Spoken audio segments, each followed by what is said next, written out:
మన ప్రభు రక్షకుడైన యేసుక్రీస్తు నామములో మీ అందరికీ ఉదయకాల శుభములను తెలియజేస్తున్నాము. ఈరోజు లెంటు 2వ ఆదివారం ప్రదర్శించి ఉన్నాము. CSI ఆనుమానిక ప్రకారము ఈరోజు మన అంశము పాప బంధకముల నుండి విడుదల అన్నటువంటి అంశాన్ని ఈరోజు మనము ధ్యానిస్తూ ఉన్నాం. పాప బంధకముల నుండి విడుదల. పాపము అనగా ఆజ్ఞ అతిక్రమమే పాపము అని మొదటి యోహాను రాసినటువంటి పత్రిక 3వ అధ్యాయము 4వ వచనములో మన జ్ఞాపకం చేస్తున్నారు. పాపము సమస్త అక్రమము పాపమే. కనుక ఇర్మీయా గ్రంథము 15వ అధ్యాయము 20లో మనం చూస్తే నిన్ను రక్షించుటకును నిన్ను విడిపించుటకును నేను మీ దేవుడనై ఉన్నాను అని చెప్పేసి అక్కడ జ్ఞాపకము చేయించి ఉన్నాను. అలాగే మనం చూసినట్లయితే ఇర్మీయా గ్రంథము 40వ అధ్యాయము 44లో మనం చూస్తే నేను నిన్ను విడిపించుచున్నాను అని చెప్పేసి అక్కడ జ్ఞాపకం చేస్తున్నాను. నీ దేవుడైనటువంటి యెహోవా నేను చెర నుండి నిన్ను విడిపించి అటువంటి దేవుడను. అందుకే ప్రభు అయినటువంటి యేసుక్రీస్తు ఈ లోకానికి వచ్చిన తర్వాత లూకా సువార్త 4వ అధ్యాయము 18వ వచనంలో అక్కడ పలికి ఉన్నారు. ప్రభు ఆత్మ నా మీద ఉన్నది, పేదలకు సువార్తను ప్రకటించుటకును ఆయన నన్ను అభిషేకించెను, చెరలో ఉన్న వారికి విడుదల కలుగజేయుటకును, గుడ్డి వారికి చూపు కలుగజేయుటకునండి. ఎందుకొరకు యేసుక్రీస్తుని లోకానికి పంపించాడు అంటే చెరలో ఉన్నటువంటి వారికి విడుదల. ఏ చెర అంటే పాపం అనేటువంటి చెరలో ఉన్నటువంటి వారికి విడుదల కలుగజేయడానికి. అందుకే యేసుక్రీస్తు ద్వారానే మనకు స్వతంత్రము కలిగెను అని పరిశుద్ధ పౌలు గారు మనకు జ్ఞాపకము చేయించి ఉన్నారు. కనుక ప్రియదేవుని బిడ్డలారా, ఒక వ్యక్తి ద్వారా ఈ లోకము పాపము ప్రవేశించను. ఆ ఒక్క వ్యక్తి ద్వారానే ఈ పాపము అనేది క్షమాపణ అనేది మనకు దొరికింది. ఆయనే ప్రభు అయినటువంటి యేసుక్రీస్తు ద్వారా పాప క్షమాపణ మనకు దొరుకుతుంది.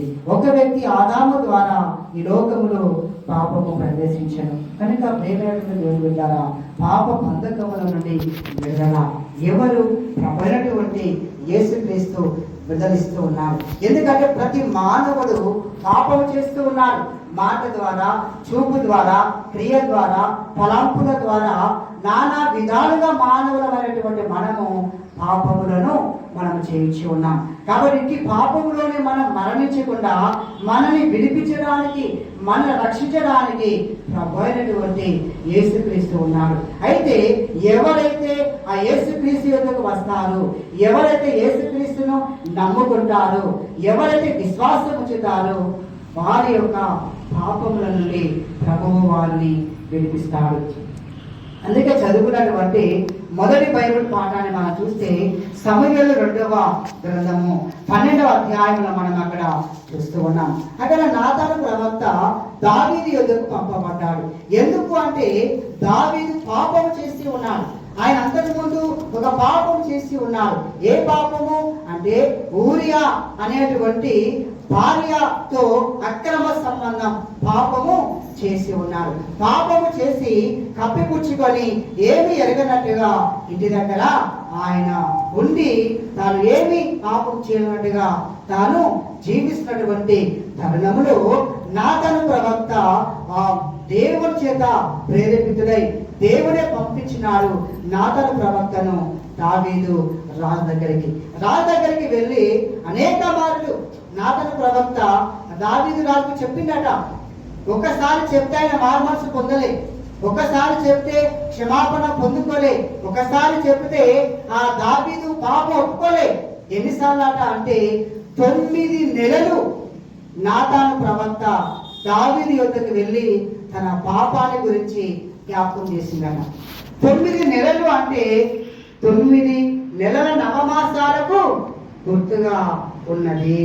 ఒక తల్లి 9 నెలలు గర్భములో మోసి బిడ్డను కంటుంది, జన్మనిస్తుంది. అలాగే ఇక్కడ ఈయన కూడా 9 నెలలు ఆయనకు తన పాపాన్ని జ్ఞాపకము చేసిందట. అందుకే జ్ఞాపకము చేయడానికి ఒక కథ చెప్పవలసి వచ్చింది. ఎలాంటి కథ అంటే నాతాను ప్రవక్త చెప్తూ ఉన్నాడు, ఒక సంపన్నునికి చాలా గొర్రెలు గొడ్లు చాలా ఉన్నాయి. అయితే ఒక పేదవాడికి, దరిద్రుడికి ఒక్కగానొక్క ఆడ గొర్రె ఉన్నది. ఈ దరిద్రునికి ఆ ఒక్కగానొక్క ఆ ఆడ గొర్రె తన యొక్క పల్లెంలో నుండి ఆహారము తింటూ ఉంది. తను లాలిస్తూ ఉన్నాడు. తన యొక్క మీద పడుకుంటూ ఉంది.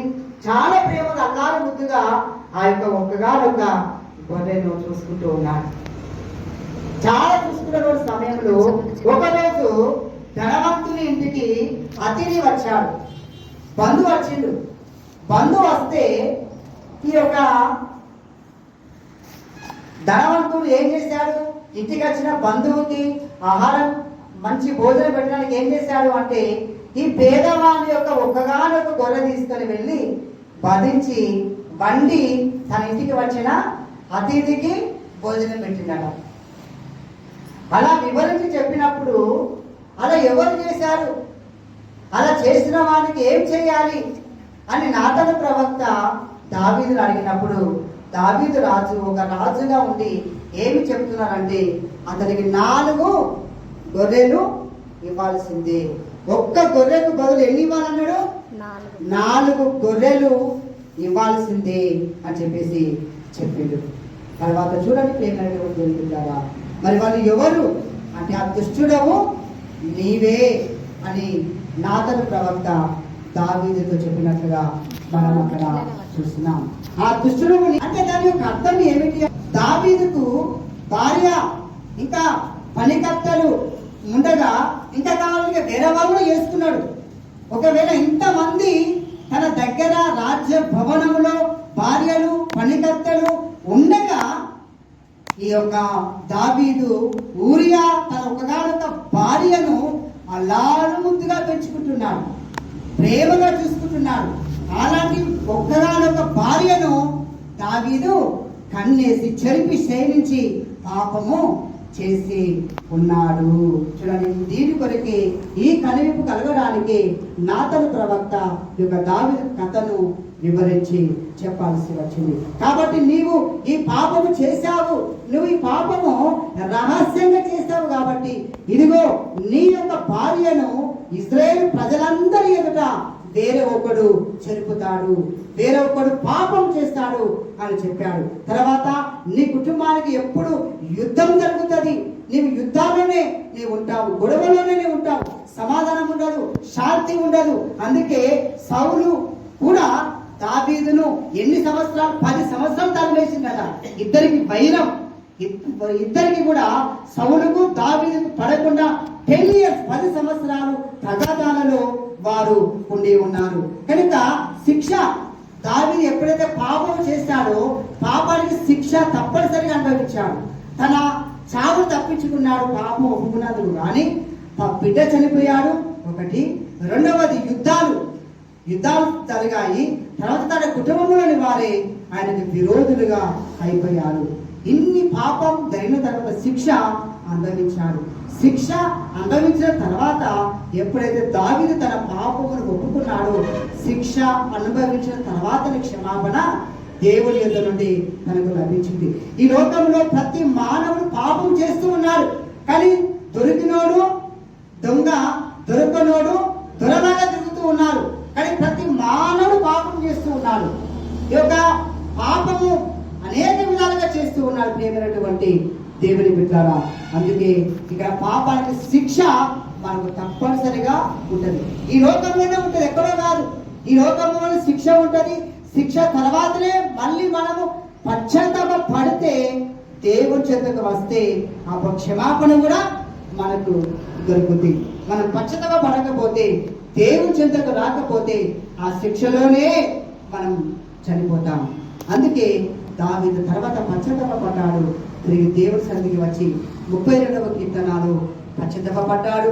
అలాగే 51వ కీర్తనలో కూడా పశ్చాత్తాప పడి ఆ కీర్తనలు రాసినట్లుగా మనం అక్కడ చూస్తున్నాం. దావీదు రాసినటువంటి ఈ 32వ కీర్తనలో మొదట్లో ఆయన అంటున్నాడు, తన అతిక్రమములను నొందినవాడు తన పాపమున పాపమునకు ప్రాయశ్చిత్తము నొందినవాడు ధన్యుడు. చూడండి, తన పాపమునకు ప్రాయశ్చిత్తము నొందినవాడు ధన్యుడు. ఈ లోకంలో ధన్యుడు ఎవరు అంటే తన పాపములకు ప్రాయశ్చిత్తము నొందినవాడు, దేవుని చేత క్షమాపణ నొందినటువంటి వాడు ధన్యుడన్న విషయాన్ని అక్కడ మనం జ్ఞాపకం చేస్తున్నారు. కనుక ఇక్కడ పాప బంధకముల నుండి దావీదు విడిపించబడ్డాడు.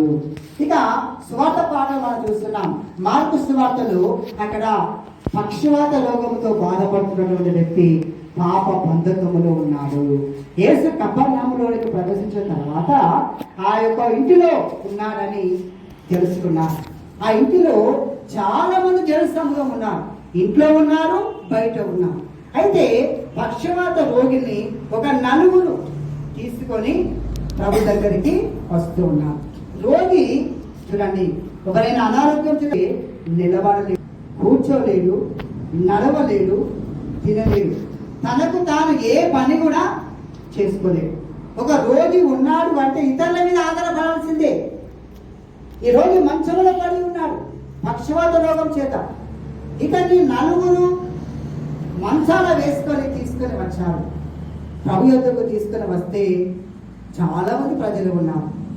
అయితే ఈ నలుగురు ఏం చేశారంటే ఇంటి పైకప్పును తీసివేసి అందులో నుండి ప్రభు ముందు ఆ యొక్క మంచంలో నుండి తిప్పినప్పుడు యేసు వారి విశ్వాసం చూసి, ఎవరి విశ్వాసం చూసి?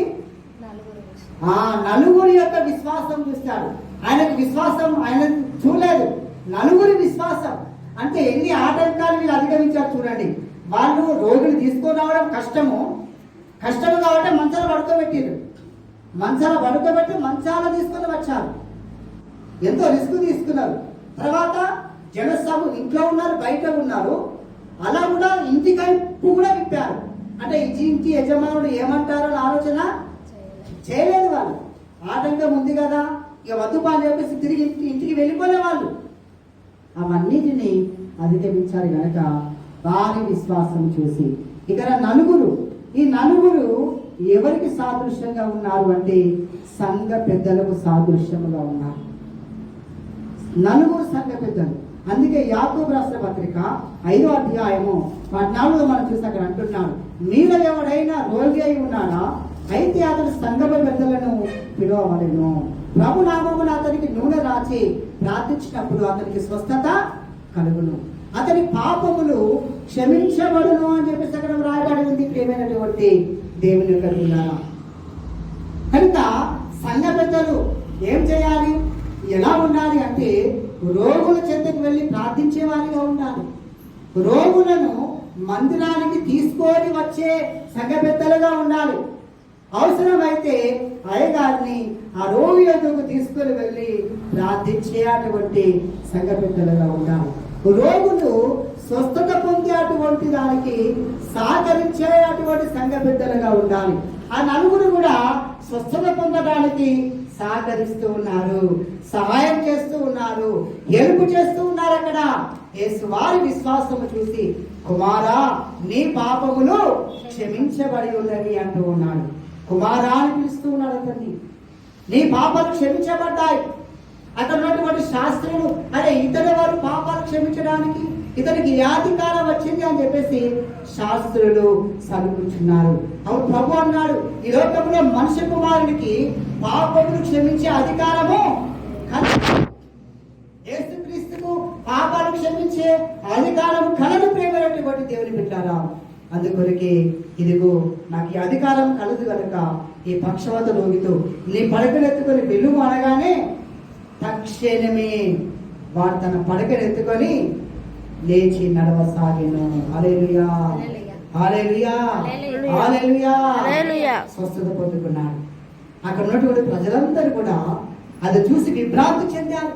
అదే ఇది మనం ఎన్నడూ చూడలేదే, ఈ అద్భుతం ఎప్పుడు జరగలేదే, ఇంత గొప్ప అద్భుతం జరిగినది అని చెప్పేసి వాళ్ళందరూ కూడా విభ్రాంతి చెందినట్లుగా మనం అక్కడ చూస్తున్నాం. కనుక యేసయ్య పాపమును క్షమించి ఈ పక్షవాత రోగి పాప బంధకాలుగా ఉండగా తనకు విడుదల కలగజేసినాడు. దావీదు మహారాజుకు పాప బంధకముల నుండి విడుదల కలగజేసినాడు. పక్షవాత రోగికి విడుదల కలగజేసినాడు. ఈరోజు నీకు నాకు మనందరికీ కూడా పాప బంధకముల నుండి విడుదల కలగజేస్తాడు. చెర అనేటువంటి విడుదల, పాపం అనేటువంటి విడుదల. ఏ చెరలో ఉన్నాము, ఏ పాపములో మనం బంధించబడి ఉన్నాము, వాటిలో నుండి ప్రభు మనల్ని విడిపిస్తూ ఉన్నాడు. అందుకే యేసుక్రీస్తు ప్రత్యక్షమయ్యాడు. ప్రియమైనటువంటి దేవుని బిడ్డలారా, యేసయ్యకు పాపాలు క్షమించే అధికారం ఉంది. అలాగే మనకు కూడా ఇచ్చాడు దేవుడు. ఎఫెసీయులకు రాసిన లేఖ 4:32 వచనం. ఎఫెసీ 4:32 అంటూ ఉన్నాడు.